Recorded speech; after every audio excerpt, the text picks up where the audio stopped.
Hello everyone. Today we will be visiting Malaysia. What will Malaysians be like living a contemporary life in 2025? Why is this nation a gateway for students to Australia? Why is it more popular than Dubai for tourists? Is the nightlife here as good as LA? What are the two keys of this country's success? Why should you leave Dubai to travel to Malaysia?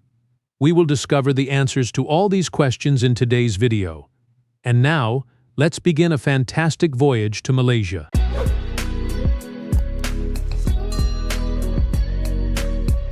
What if I told you that one of the most prosperous nations in the Muslim world was granted its independence just a few decades ago? An untwinned British colony, yet now it is one of the most dramatic development success stories in Southeast Asia. That's Malaysia for you. A country that shows geography is not destiny, history either. What would follow next was not something many could have foreseen in 1957, the year Malaysia achieved independence. It was a young nation looking for its position in the world back then. Today it is home to around 35 million people and one of the strongest economies in the Islamic world. But statistics don't describe Malaysia. You have to know its vitality to know this nation. Its aspirations. It's the idea that the future can be created, even when the odds seem unattainable. Malaysia is at the center of Southeast Asia. It is a country that combines contemporary buildings, high technology, booming businesses, and rich culture. But Malaysia isn't that special in terms of how affluent it became. Things is how swiftly things changed. Within a few generations, the country went from a colonial economy to a modern nation drawing worldwide investment, foreign students, entrepreneurs, and millions of tourists each year. For many developing nations, Malaysia was more than a successful tale. It became a template. Just a reminder that knowledge, stability, long-term planning, and national vision may alter the past. As we begin our Malaysian tour, you'll see a nation that's so much more than stunning beaches and contemporary cities. You're going to learn about one of the most interesting developments of contemporary times.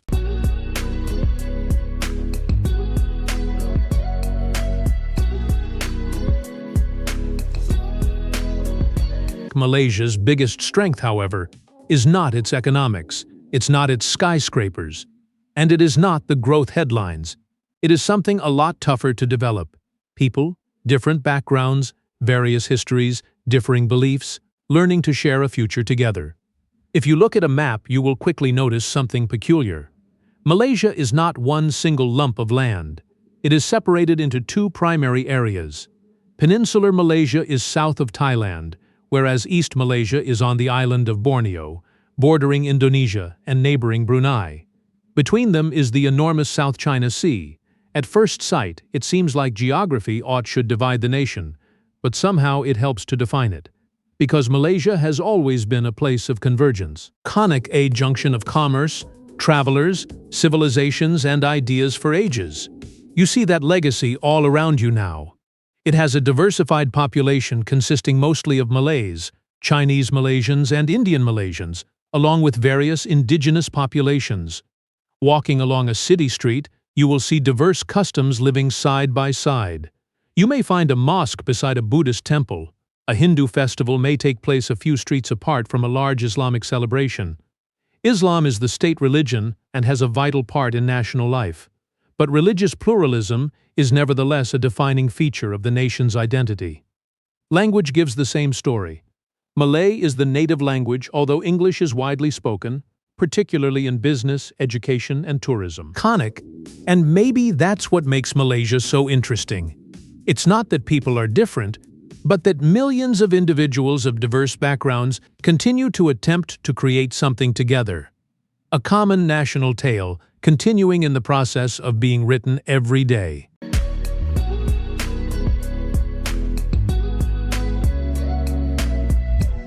But the question that is so interesting about Malaysia is this: how did a country struggling in poverty turn into one of the most successful economies in the Muslim world?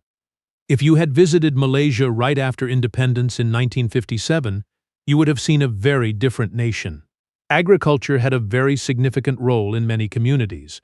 Industrial expansion was limited. Few could have imagined the modern skyline that now defines the country.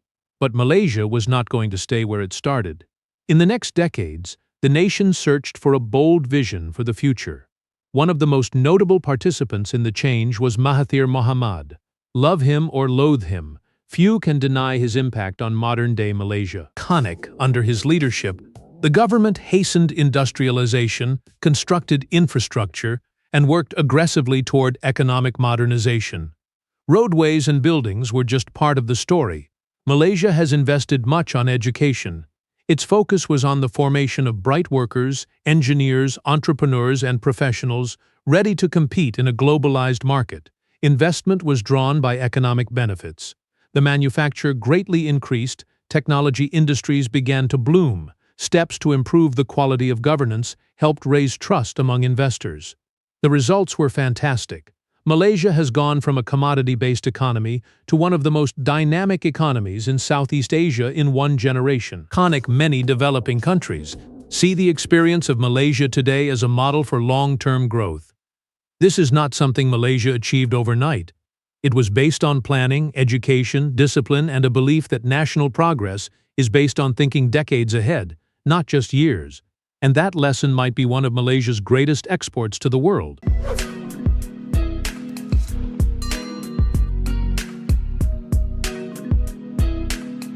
But economic miracles are not statistical accomplishments. They're measured opportunities.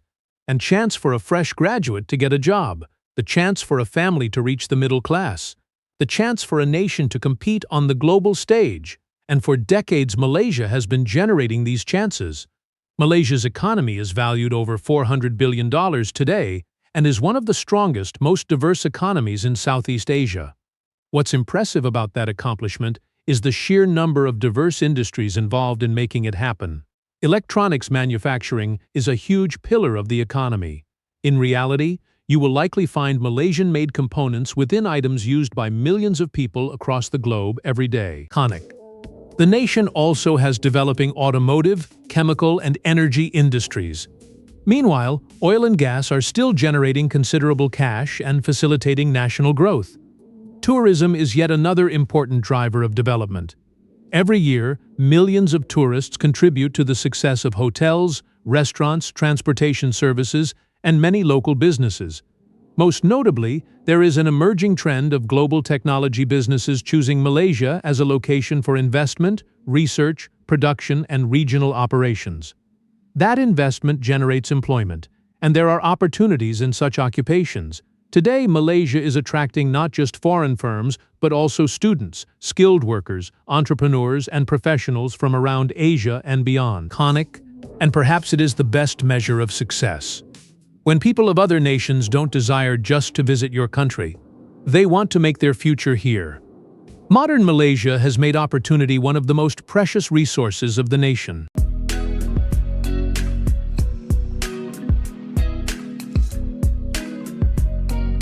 But there is one factor that many people are overlooking while talking about the prosperity of Malaysia. Skyscrapers don't create riches. Factories do not create prosperity. They do. That is why one of Malaysia's most important investments was never a building. It was knowledge. All contemporary countries confront the same issue. Sooner or later, how do you prepare your kids for a future that doesn't yet exist? Malaysia just responded. I have taught them. Train them. Give them a shot. Today, the nation enjoys one of the highest literacy rates in the area, the result of decades-long dedication to education and human development. Schools, colleges, and universities are potent engines of social mobility. For millions of families, education is more than a certificate, it's hope. Iconic, a possibility for young people to do better than their parents' generation. Malaysia has also emerged as an academic center for overseas students. Many students choose Malaysia as a stepping stone before going to other countries like Australia, UK, or anywhere else in the world. Meanwhile, the richness of everyday living is still attracting individuals from all over the globe. Living is still rather cheap compared with many affluent countries. Now there is generally accessible healthcare. Cities are clean, organized, and increasingly linked by digital technology. Cashless payments are a frequent part of our daily lives. A phone can pay for meals, travel, or shopping in seconds, and maybe it is the real victory. Malaysia has created a better economy. Iconic, It created a civilization where education, technology, and opportunity came together to make daily life better. And that is what real progress looks like for millions of people.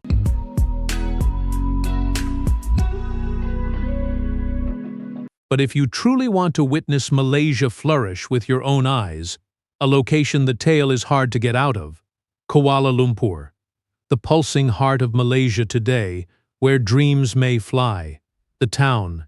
And nowhere is that longing more apparent than when you look up for the first time. The skyline is dominated by the majestic Petronas Twin Towers. For years they were the highest structures in the world. Even now they remain the most visible emblems of Asia's economic prosperity. Now they are standing next to Merdeka 118, one of the highest buildings in the world. Together these forms tell a compelling tale. A tale of self-belief, a tale of growth. The story of a country that wouldn't think small.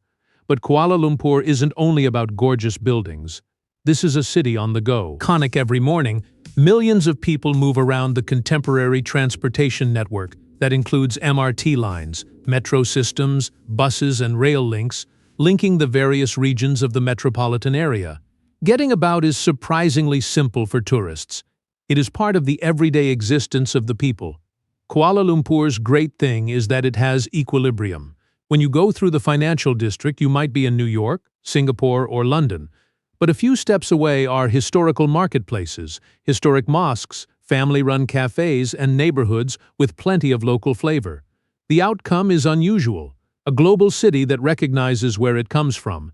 And maybe it is what makes Kuala Lumpur so special.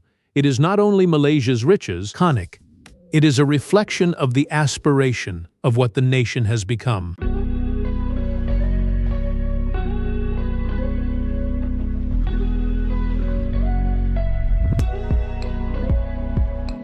But this is only the start for Kuala Lumpur, because as soon as you leave the metropolis, you find something astonishing. Malaysia is not one destination, one nation, many worlds. One day you find yourself in the midst of futuristic government structures. Next thing you know, you're wandering through a jungle older than the Amazon. That is the wonder of Malaysia. For instance, take Putrajaya. It was built as the administrative center of the country, and it seems like a city built for the future. Large boulevards, bridges elegant, peaceful lakes with modern architectural reflections.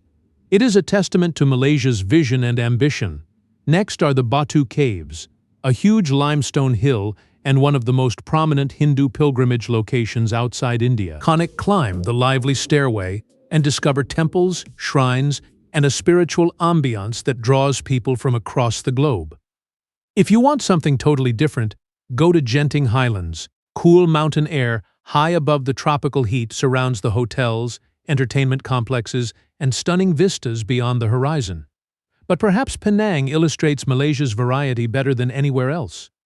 A UNESCO World Heritage Site that mixes colonial history, street art, culture, and world-famous gastronomy in memorable ways. And then there is Langkawi, beaches with white sand, turquoise water, island sunsets that appear quite surreal. The magic of Malaysia is not just one monument, it is the variety. Tropical forests, mountains, islands, ancient towns, cityscapes of today, all in one country. Iconic. And every location shows another aspect of a country that never ceases to amaze.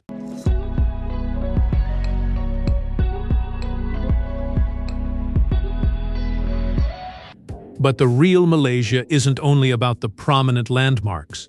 It is in everyday life. In the smell of food coming from a street market, the additional languages are being discussed, in that simple moment when strangers welcome you to sit and break bread. For Malaysia is more than a country. It's a cultural crossroads. For millennia, Malay, Chinese, Indian, and indigenous tribes have contributed to a culture unlike just about nowhere else on the earth. And that variation is never more visible than in the food. Step into a neighborhood like Little India, you will hear music, smell spices, see rituals that have spanned oceans and survived decades. Chinese temples, Malay cafes, and modern restaurants are all within a few blocks of each other. Iconic. The result is a gourmet vista that appears to be almost boundless. One meal may be Malay nasi lemak. Next, Chinese noodles, Indian curries. Taste and heritage. Malaysia is a Muslim-majority nation. Hence, halal food is plentiful and easy to get in much of the country. But culture doesn't disappear after dark. In the major towns, night markets come alive with food vendors, while families and visitors roam the streets. The atmosphere is lively yet enjoyable, and maybe it is what tourists remember the most, not just food, not just the attractions, but the people, familiar faces, friendly talks, authentic hospitality. Diversity is not something that people merely talk about like in Malaysia. Iconic. It's something they deal with on a daily basis. And that personal touch is usually the best part of the experience.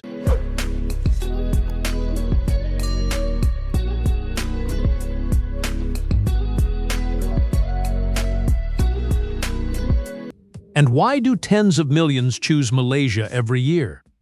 The answer is far more than simply stunning beaches or prominent structures.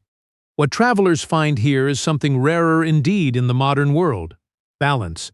A country where legacy meets innovation somehow, religion and development, nature and tech. You can feel it the minute you step in the door. Airports of today, fast travel, clean cities, reliable infrastructure. But at the same time, the ordinary life is still influenced by centuries-old practices. Getting about Malaysia is surprisingly easy for many tourists. English is spoken widely. It is a generally safe and welcoming place. And travel costs are modest by the standards of many rich nations. That alone ranks Malaysia among the most attractive countries in Asia. Iconic. But it is more difficult to see why people keep coming back. Malaysia is a place with experiences that rarely occur in one area. A Muslim-majority nation today. Universities of world quality, high-tech industries, prehistoric rainforests, tropical islands, cities of diversity, and areas where different cultures still live side by side. Maybe that is why Malaysia's story is so much more than tourism, because our country is more. This is what may happen when a nation invests in education, adopts economic modernization, builds institutions, and remains connected to the wider world.